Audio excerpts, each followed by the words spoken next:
gimbal's too short. So, time to pull this water pump off. I've got all the Bundy tube and fittings and all that sort of thing for all the brake lines and brake lines, clutch lines. That's the bleeder. That's the master line. Have ordered the reservoirs and all that sort of thing, which is pretty cool. That should be here in the next couple of days. My old man's coming around in a few days as well to help get stuck in. He's off to Europe for a big OE with his wife, so he's off in a couple of weeks, and he's pretty amped to give us a hand to try and get ready, because the week after or 2 weeks after they come back is when we're racing. So he's helping out a lot, which is really, really cool.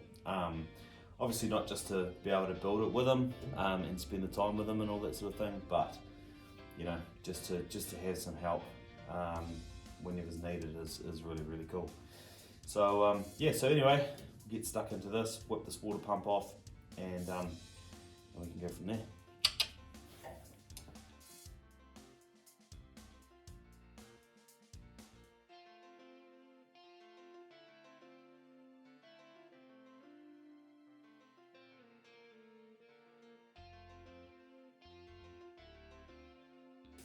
Rightio.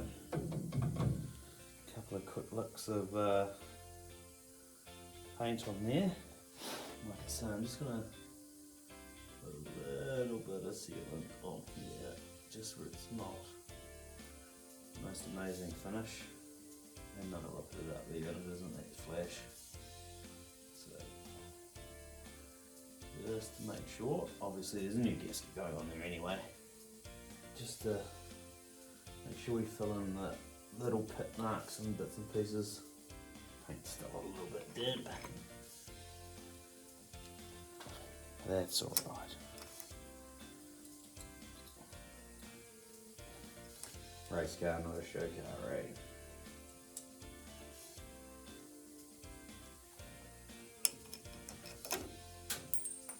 God, dropping these washers.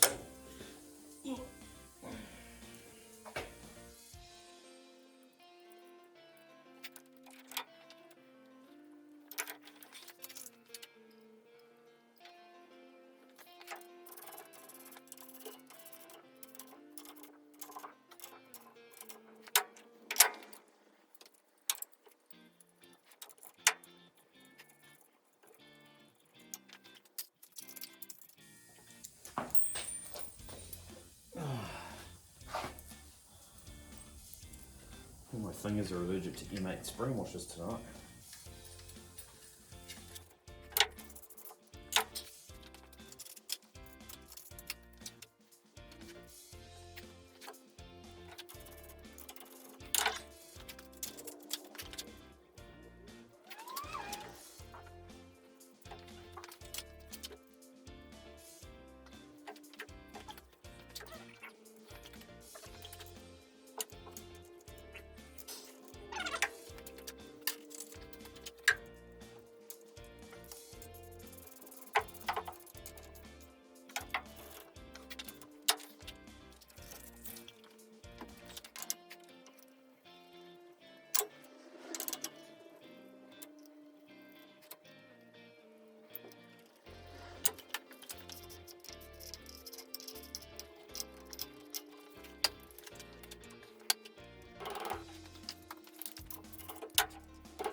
Job done.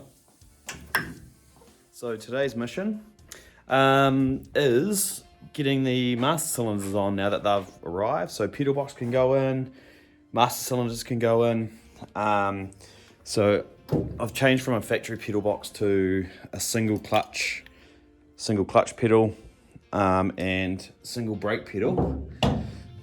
Because of where the steering column is, it was just much easier to go to two separate ones, I found. So that's how I decided to do it, rather than a single pedal box and having to, change it to go over the steering column and stuff. So pretty much just made this support brace. It's pretty crude, but you're not going to see it, and it'll work. So that picks up the that picks up the standard pedal box mount at the top. The support panel to go on the firewall there, which is a bit more strength in the firewall, so hopefully there's a lot less flex. And then pedal box, brake pedal, twin master, and the single master for the clutch. So just got to chuck this together and then throw it all in.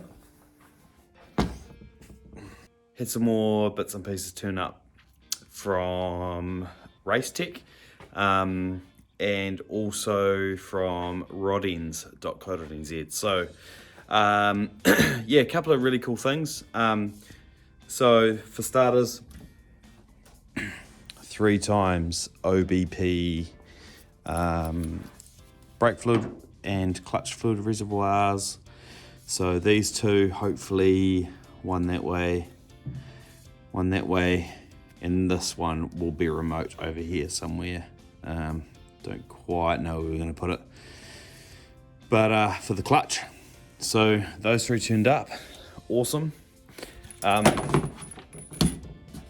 Some SFI rated roll cage padding.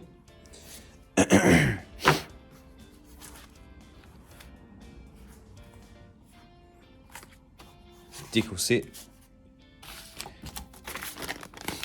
An M10 male female rod end to replace hopefully the sway bar link, so it's got some adjustment in it as well, and I grabbed some M4 caps, vacuum caps, which hopefully go on the throttle body. All going to plan. Snug, perfect, mint. So funny story, went to Super Cheap, grabbed some 6mm and 8mm vacuum caps, going, I'm pretty sure they're 6mm, but I'll just get the bigger ones just in case. Typically they were 4mm. So slightly too big. And also got some from Molecule helmet refresh, and it cleans helmets and all that sort of stuff. So my helmet's been sitting around for a long time without being used, so I thought I'd grab some of that deodorizing type agent. So have heard some pretty good things about that particular stuff, so I thought I'd give it a whirl. So so tonight's mission is to get the reservoirs on to the master cylinders, onto at least the 2 brake ones anyway, front and rear. That one, like I say, is going to be remote, and we'll figure that out once the throttle body is in place. So we'll chuck these reservoirs in. Fingers crossed they're as straightforward as they look and seem to be, and we can go from there. So the reservoirs were a little bit more awkward than what I was expecting. The bottom, the fitting of the reservoir is a male taper, and like to suit a double flare female, and then the fitting inside the inlet port of the master cylinder is also a double flare, and then the outlet side is like a single flare or a male taper. It's like they're backwards, so you can't just screw in what doesn't look like. You can just screw in the master cylinders directly into the reservoirs directly into the master cylinders. So I did a bit of research and stuff and bits and pieces, and got some thread sealant, can't remember what it is off the top of my head now, and have just wound them down and knit them up, and I'm just hoping for the best. So, I mean, I'll know straight away if they're going to leak. But yeah, it's a bit weird. Hopefully, hopefully you don't have to do like a banjo fitting or a adapter from, what do they call it, convex or concave or inverted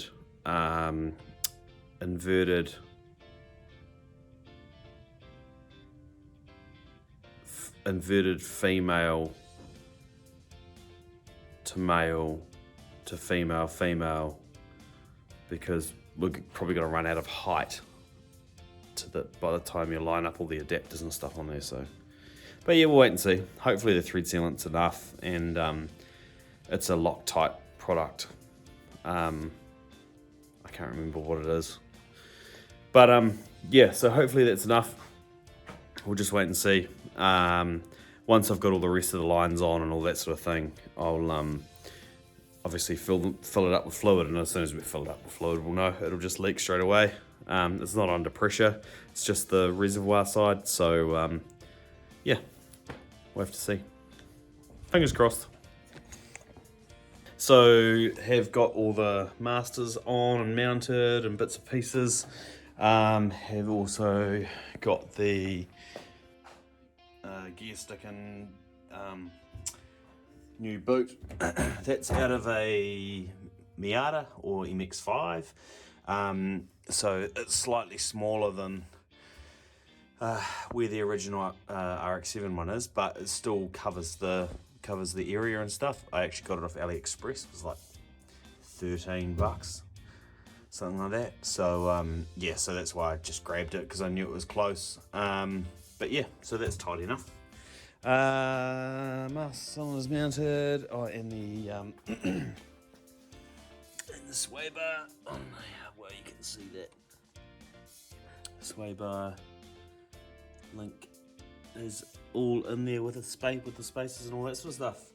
Thanks to Tom, the genius with the lathe and the brains that made all that stuff possible. Also, he whipped up some very nice 7/16, I think, off the top of my head. 7/16 extensions rod extensions for the master cylinder push rods, because they're a bit short, so got to use those extensions to obviously extend them. So I've got more adjustment. With the pedal, see where the clutch pedal is. It's pretty quite hard to see. There's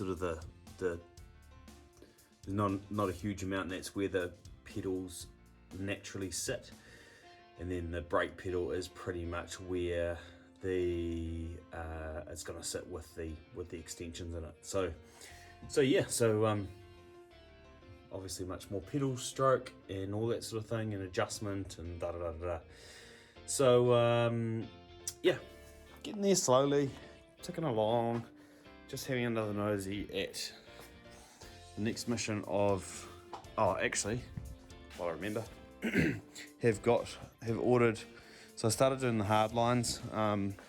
We've done this front right corner, and then did the front one through the T, but the flare nut was way too short. So I started looking around at ordering just flexi braided brake line, and it's actually not too expensive. So I'm just going to do out of each master. Obviously the clutch one's straightforward because it's there anyway. The out of this master down to the T, out of the rear master across to a AN390 through the bulkhead firewall, and then out of the rear Oh, sorry, that is the rear, and then the out of the T down here to the left-hand front. Just going to do it all on flexi line, and I can mount it nicely. I can run it where I need to run it, and all that sort of stuff. For the cost and the fuck around for making hard lines for that sort of stuff these days, it's not really that bad, I don't think anyway. Bit of a lazy way out, I know, but it'll be nice and tidy and easy done and all that sort of thing. So yeah, so looking forward to that stuff turning up, and then we can go from there. So that'll be pretty much. Oh, and then I've just got to do a hard line in the left hand side engine, but left hand side wheel arch. Yeah, and go from there. So. Not sure, to be fair, if I've actually shown the engine bay set up properly. So basically here it is.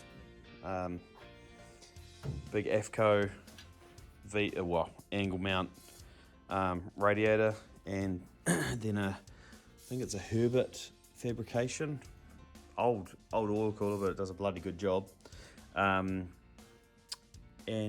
Yeah, so that's pretty much it. The radiator is, like I say, it's massive.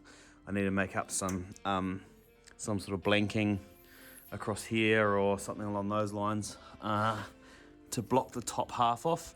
I don't know how I'm going to do it yet. Whether we sort of have some sort of tab up there that we can just sort of put two halves in, or something along those lines, or have the same ones, the same sizes, but maybe holes in it or something along those lines. Because basically what we had previously with this car was really low water temp, really high oil, well, not really high, but pushing high oil temp. So that was before and after this we put this on as well. I had a stone hit it at some stage and created a leak at a meeting, so that really did my head in, so that's why we put that on there. But yeah, bits and pieces, all that sort of stuff. Ducting and has never really been, how do I say that, there's never really been a huge amount of effort or time put into the ducting, so I'm going to do a bit more around that, probably more so getting it out and maybe having an angle piece down here to get it out of the oil cooler and then out the bottom of the under tray maybe. That could work a bit better potentially. Yeah, it's hard to say. I don't know yet. We'll see how we go. The other thought that I have had is I have a spare, because this car was an RS from factory. It had the twin front oil cooler, so I've got a standard front oil cooler. So I was going to have that just permanently mounted in the car, and then if we have temp and have the lines made up and all that sort of stuff, so it goes through the main cooler and then through the secondary cooler, and then back into the engine. So, or whatever way we sort of decide to do it, and just have the lines available and have the oil cooler constantly in the car, and just blocked off, capped off, and then have the lines. Have the lines available, and can hook it up whenever we need to. So there is that. But yeah, pretty much that's us sort of up to date, really. Yeah, get in there. The interiors get in there. The fuel mission is the next mission. We're going round and round in circles with the fuel set up over and over and over and over. So basically, that's a new Waterpump.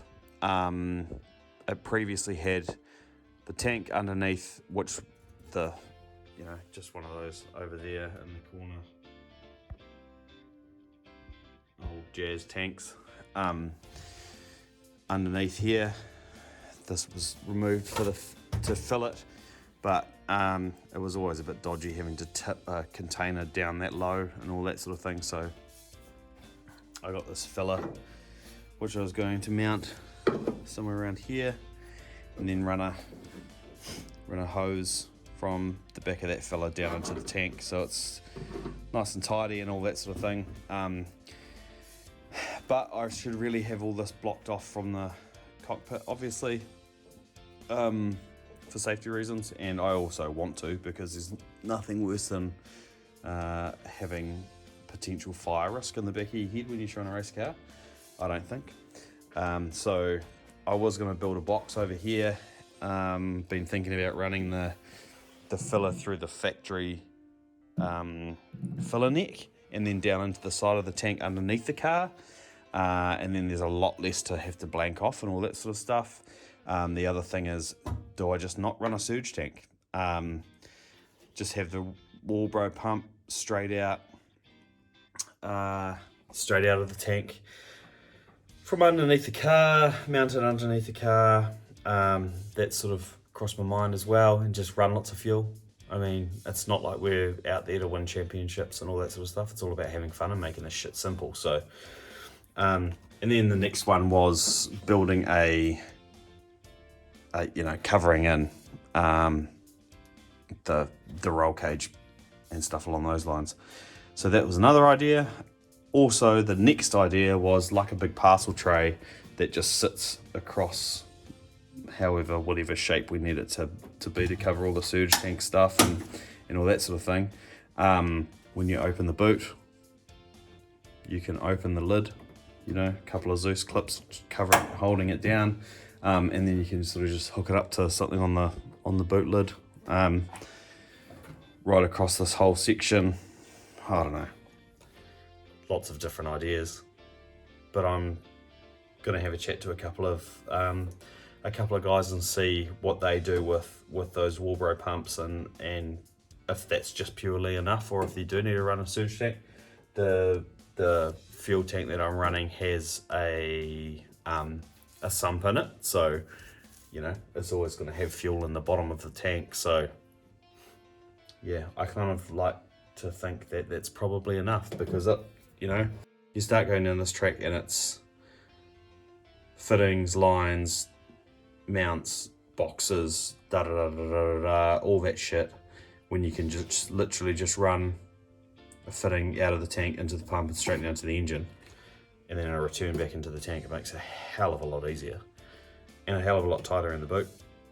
A lot less work, a lot less mucking around, a lot less shit to go wrong. So I'll talk to a couple of guys that actually know what they're doing around that, and see how we go.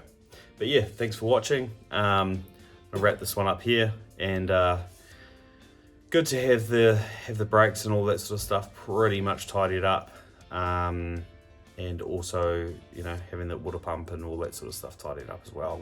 I think I'm gonna run a slightly shorter drive belt. It's just, I'm pretty sure it's a factory belt length, but the alternator sits quite high. I don't know why. So that's a 11A 800. So I might just go down to a 780 or something like that, 790, just to bring it down a little bit. But yeah, all those little bits and pieces. I've got 2 of those brand new ones sitting around, so I might not. But yeah, we'll see how we go. Like I say, thanks for watching. Like, comment, and subscribe. Share the channel around, that'd be cool. Yeah, cheers guys, thanks for the support. See ya.